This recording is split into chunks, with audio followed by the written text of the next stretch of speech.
ఇలా పిచ్చికి ఆపేస్తాడు ఎక్క. అర్థమవుతుందా? అర్థమవుతుందా? ప్రకటన గ్రంథం వచ్చినప్పటికీ ఎస్ఆర్ను అంటే డూ ఆర్ డై. కబడ్డీలో డూ ఆర్ డై రైడ్ ఉంటుంది. డూ ఆర్ డై అంతే. చేస్తే మారు మనసు పొందు, లేకపోతే ఏమవుతుంది? దీపస్తంభము తీసి వేస్తాడు. అర్థమవుతుందా? అది అసలు కిరీటం ఎలా వచ్చిందో అంతా చెప్తున్నాడు.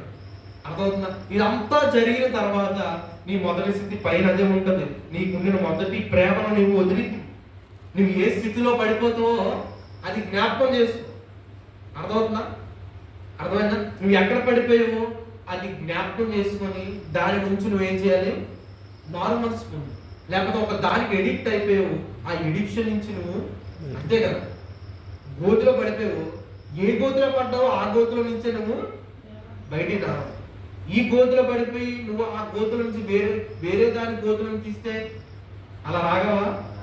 ఎక్కడ పడిపోయావో, ఏ బోరు బావిలో పడిపోయావో ఆ బోరు బావిలో నుంచే బయటికి తీయాలి. నువ్వు ఎక్కడ పడిపోయావో ఆ స్థితిలో నుంచే నువ్వు జ్ఞాపకం చేసుకొని.